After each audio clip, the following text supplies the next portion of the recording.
بسم اللہ الرحمن الرحیم وَلَقَدْ يَسَّرْنَا الْقُرْآنَ لِلذِّكْرِ فَهَلْ مِن مُدَّكِرٍ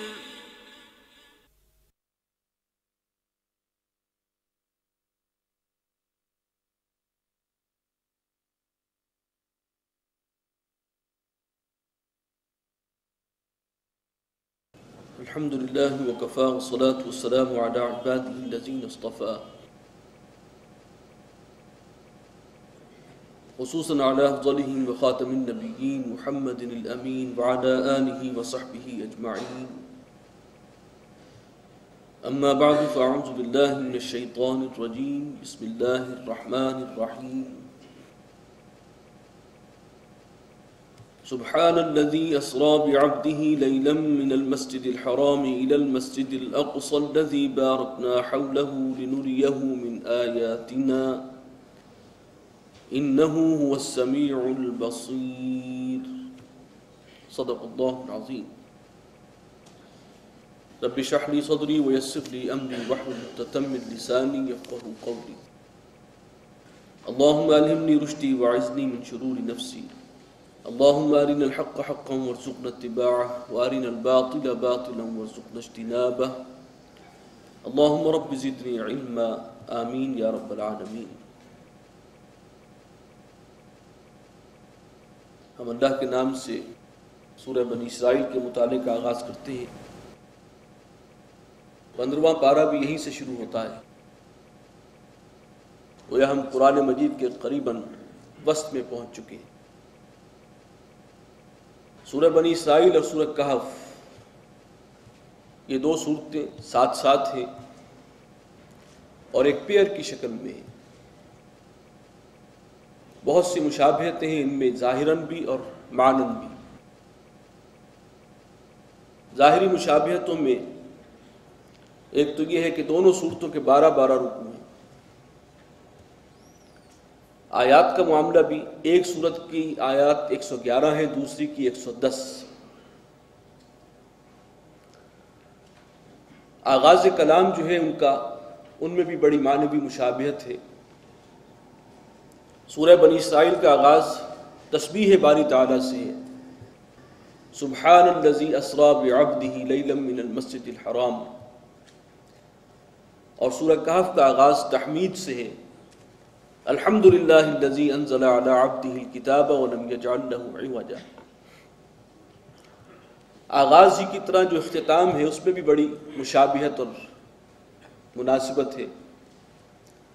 آخری 2 آیات سورہ بنی اسرائیل کی ان دونوں کا آغاز قل سے ہوتا ہے. قل ادعوا اللہ او ادعوا الرحمن. اسی طریقے سے سورہ کہف کی بھی آخری دونوں آیات جو ہیں ان دونوں کا آغاز اسی کلمہ قل سے ہوا ہے اور دونوں کا موضوع ہے توحید باری تعالی. اور اس موضوع پر بہت جامع اور ہمہ گیر گمبھیر آیات ہیں یہ قرآن مجید کی. یہ دونوں صورتیں اصل میں حکمت الہی کا اور قرآن مجید کے فلسفہ اور حکمت کا بہت بڑا خزانہ ہے. بالکل وسط میں ہے تو جیسے ہر چیز کا ایک عروج ہوتا ہے کچھ وہی مناسبت ہے. فلسفہ اور حکمت جو ہے وہ ٹاپ کی شے ہے. اسے قرآن مجید کے بالکل وسط میں ان 2 صورتوں کی شکل میں اس کے بڑے بڑے گویا کہ ذخائر ہیں، سورسز ہیں، ذرائع ہیں اور منبع ہیں جو موجود ہیں ان 2 صورتوں کی شکل میں. ان دونوں صورتوں کے تقریباً وسط میں قصہ آدم اور ابلیس کا جو ہے آپ کو ملے گا سورہ بنی اسرائیل میں بھی اور سورہ کہف میں بھی. یہود نے مسلمانوں سے سوال کیا تھا مشرکین کے ذریعے سے کہ 3 سوالوں کے جواب دو اگر تمہارے یہ نبی سچے ہیں تو ہمیں بتائیں. نمبر 1 یہ کہ روح کسی کہتے ہیں، روح کی حقیقت کیا ہے. نمبر 2 یہ کہ اصحاب کہف کون تھے. اور نمبر 3 ذوالقرنین کون تھے.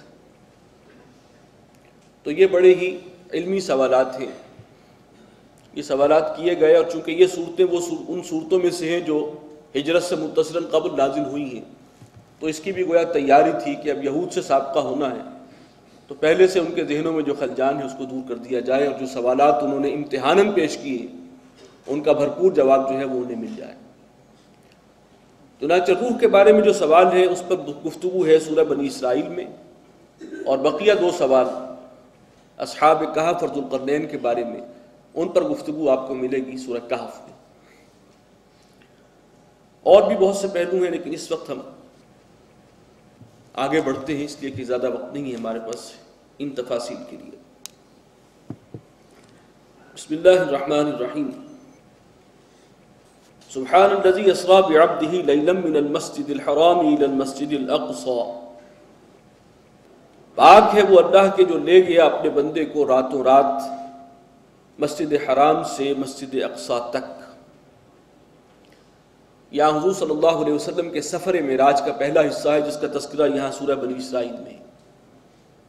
یہ زمینی سفر تھا، یہ پہلا حصہ ہے کہ بیت اللہ سے، مسجد حرام سے، سرزمین حرم سے جبرائیل آپ کو لے کر گئے ہیں، اور پہلا قیام جو ہوا وہ مسجد اقصی میں ہوا ہے، یعنی وہ جگہ جہاں ہیکل سلیمانی جو ہے کسی دور میں تعمیر تھا اور پھر اس کو منہدم کر دیا گیا۔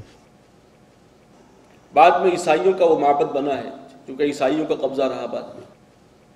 مسجد باقاعدہ جو بنی ہے وہ مسلمانوں نے بنائی ہے، لیکن مسجد کسی بھی عبادت گاہ کو، معبد کو کہہ سکتے ہیں۔ تو اقصی دور کی مسجد، دور کی عبادت گاہ، تو مکہ کے حوالے سے یہ جو معبد ہے، یہ جو عبادت گاہ، یہ دور کا تھا۔ تو پاک ہے وہ اللہ کے جو اپنے بندے کو لے گیا مسجد حرام سے دور کی مسجد تک، وہ مسجد اقصی۔ آگے اس کو ڈیفائن کیا وہ کون سی ہے، الذی بارکنا حولہ، جس کے ماحول کو ہم نے بہت بابرکت بنایا۔ اور یہ بابرکت جو ہے ماحول 2 اعتبارات سے تھا۔ ایک تو مادی پہلو ہے، بہت زرخیز زمین ہے، وہ خطہ جو ہے بہت فرٹائل تھا، لیکن اصل برکت جو ہے وہ روحانی اعتبار سے تھی کہ وہاں بے شمار نبی اور رسول آئے، اور وہ بھی بیت اللہ کے بعد پہلا گھر تو یہی ہے جو تعمیر ہوا تھا، ان اول بیت وضع للناس للذی ببکہ، لیکن اس کے بعد جو ایک طویل عرصے تک یہود کا قبلہ رہا اور عیسائیوں کا بھی مقدس مقام رہا، وہ ہیکل سلیمانی ہے، وہ مسجد اقصی ہے۔ تو وہ بہت بابرکت ہے اپنی جگہ پر۔ لنوریہ من آیاتنا، تاکہ ہم اپنے بندے کو کچھ نشانیاں دکھائیں اپنی قدرت کی، اپنی قدرت کے کچھ نمونے دکھائیں۔ انہ هو السمیع البصیر، بے شک وہ سب کچھ سننے والا ہے، دیکھنے والا۔ جو دوسرا حصہ ہے سفر معراج کا، یعنی وہاں سے پھر آپ آسمان پر جو گئے ہیں جبرائیل امین کے ساتھ معیت میں، اس کا تذکرہ سورۃ النجم میں ہے، 27ویں پارے میں۔ اور یہ سورت جو ہے اس کا عنوان بھی بنی اسرائیل ہے، اور آپ دیکھیں گے اس کی اول و آخر تاریخ بنی اسرائیل کے واقعات ہیں۔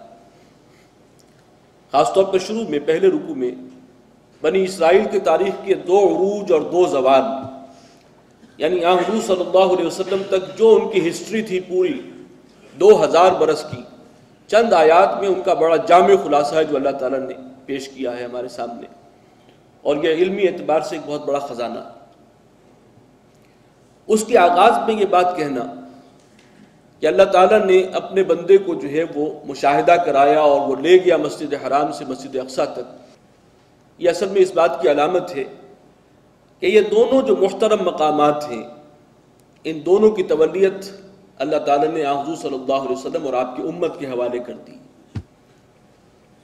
چنانچہ اس کی علامت کے طور پر مسجد اقصی میں روایات میں آتا ہے کہ وہاں پر آپ نے امامت کی اور تمام انبیاء جو ہیں وہ آپ کے پیچھے انہوں نے نماز ادا کی۔ تو یہ ایک سمبولک گویا کہ معاملہ تھا، اور یہ بھی بیت الاقصی، مسجد اقصی کی بھی تولیت اب مسلمانوں ہی کے لیے ہے اللہ کے ہاں۔ وَآتَيْنَا مُوسَى الْكِتَابَ، اور ہم نے موسیٰ کو کتاب عطا فرمائی تھی، وَجَعَلْنَاهُ هُدًى لِبَنِي اسرائیل، اور اس کتاب کو ہم نے ہدایت نامہ بنا